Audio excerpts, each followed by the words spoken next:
ஏன்டா இலவசன்ற பேரில் நம்ம எல்லாம் இன்றைக்கி சொல்கிறதுக்குள்ள ஒன்றும் பெருசாக இல்லை. எல்லாம் இலவசன்ற பேர்லேயே நம்ம மூழ்கி நம்மளை மனிதர்களை முட்டாளாக்கி கொண்டு ஒவ்வொரு இன்றைய காலகட்டங்களில் அரசியல்வாதிகள் மக்களை வச்சு பகடக்காயாக யூஸ் பண்ணி நம்மளை அலக்கழித்து விட்டு ஒவ்வொரு பொருளையும் இலவசம் இலவசம் கொண்டு பல பொருளை ஒரு பொருளை கொடுக்கிறார்கள் இலவசம் என்று பல பொருளை விலையேற்றுகிறார்கள். மக்கள் மத்தியில் இன்று யாருடைய மனசுலேயும் இன்றைக்கி நிம்மதியே இல்லை. ஏண்டா இலவசம் இலவசம் எதுண்டாலும் இலவசம். இலவசம்ன்றா ஒரு நாட்டுக்கு என்ன தேவை? கல்வி, மருத்துவமனை, கல்வி மருத்துவமனை இப்படி இதுதான் நமக்கு இன்றைக்கி அடிப்படை தேவைக்கு கல்வியும் மருத்துவமனை இதுதான் நமக்கு அடிப்படைக்கு தேவை. ஒரு நாடு நல்லா வளம் வரணும்னா என்ன தேவை? இந்த இரண்டும் ஒரு முக்கியமானது. அப்புறமேலுக்கு ரேஷனில் அரிசி அந்த காலத்தில் ஓடுறாங்க. ஆனால் அது நம்ம மக்களுக்கு சரியான முறையில் சேரலை. எங்கே போனாலும் அரிசி 5 அரிசி வாங்கினா நமக்கு வாரது 3 அரிசி தான் வருது. இன்றைக்கி எதுவுமே மக்களுக்கு இலவசன்ற பேரில் ஏதாச்சும் ஒரு முழுமையாக ஒரு சட்டத்தை நிறைவேற்றுறாங்க. அந்த சட்டம் மக்களுக்கு முழுசாக பயன்படுதா? பயனுக்கு வருதா? வரவே இல்லை. இன்றைக்கி சட்டங்கள் கவர்மெண்ட்டு இன்றைக்கி அரசாங்கம் நிறையா திட்டங்கள்லாம் நிறைவேற்றுது. ஆனால் மக்களுக்கு ஏதாச்சும் ஒரு நல்ல முறையில் இன்ன வரைக்கும் சேர்ந்துருக்கா? சேர கிடையாது.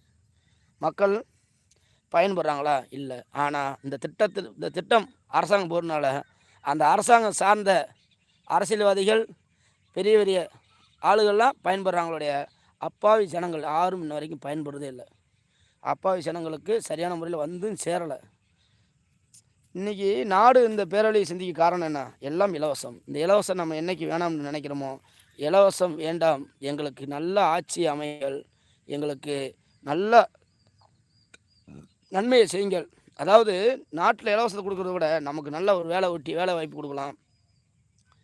ஒரு எதுவாக இருந்தாலும் இன்றைக்கி அரசு சம்மந்தப்பட்டதில் எல்லாத்தையும் எடுத்துக்கங்களேன். எதுலையாச்சும் லஞ்சம் காசு வாங்காமல் ஏதாச்சும் ஒரு வேலை நடக்குதா? அரசு சம்மந்தப்பட்டதில் எல்லாத்துலேயும் கீழ் மட்டத்துலேருந்து மேமட்டம் வரைக்கும் பணம் பணம் பணம். அந்த பணம் இருந்தால் நமக்கு அங்கே போனோடனே மரியாதை டக்குன்னு வேலையாகும் இல்லையா? ஏய் அந்த சீட்டை ஓரம் கட்டி வை, ரொம்ப வாய் பேசுகிறேன், நியாயம் பேசுகிறேன், அவனை ஓரம் கட்டி வை, அவனை பையனை கூப்பிடு, அவன் காசு வச்சுக்கானா கூப்பிடு, டக்குன்னு கையில் போட்டு வேலையை முடிச்சிடுது. இன்றைக்கி நாடே இப்படி தான் ஓடிக்கிருக்கு. இதுக்கெல்லாம் என்றைக்கு ஒரு முடிவு வரப்போகுது? முடிவு வரணுமா? உங்கள் கையில் இருக்குது. எல்லோரும் சிந்திங்கள். உங்களுடைய பிடிச்ச மாதிரி எல்லோரும் காசு வாங்காதீங்க. ஓட்டுக்கு காசு வாங்காமல் இன்றைக்கி போடுங்க. நமக்கு ஒரு நல்ல ஆட்சி வந்துடும். நம்ம காசு வாங்காமல் இருந்து விட்டால் நம்மளை போய் அவர்களுக்கு சவுக்கடி கொடுக்கலாம். இன்றைக்கி நம்ம எல்லாம் காசு வாங்க போய்த்தேன் அவங்க நம்மளை ஏறி மிதிக்கிறாங்க. ஏன்றால் என்ன தான் நம்ம செஞ்சாலும் தீமை செஞ்சாலும் இந்த மக்களுக்கு காசு கொடுத்தோன்னே இலவசம் சொன்னோன்னே அப்படின்னு சொல்லி வாங்கிடுவாங்க. அப்படி என்று நம்மளை முட்டாளாக வைத்து கொண்டிருக்கிறார்கள். எல்லாரும் இந்த இலவசத்தை தவிர்த்து நல்ல ஒரு நம்ம சரியாகிக்கிறணும். ஒரு மனிதன் நல்லா ஒரு குடும்பம் எல்லாம் வாழணும்னு என்ன செய்யணும்? தன்னுடைய காலடி சுத்தம் பண்ணால்தான் நம்ம நல்ல வாழ்க்கை கிடைக்கும். அதேமாரி எல்லாரும் இலவசம்ன்ற பேரை தவிர்ங்க. இலவசத்தை தவிர்த்து இந்த வந்தோம்டா நமக்கு ஒரு நல்ல ஆட்சி, நல்ல ஒரு இலவசம் இல்லாத வாழ்க்கை வந்துட்டா நமக்கு நல்லா இருக்கும். இலவசன்ற பேரில் நம்மளை எல்லாம் சீரழித்து கொண்டு நம்ம வாழ்க்கையை எல்லாத்தையும் இழந்து இன்றைக்கி எல்லா விலைவாசி பார்த்தீங்கன்னா நாட்டில் எல்லாம் திகிடு மூடாக ஏறி கட்டுக்கடங்காமல் போய் கொண்டு இருக்கிறது.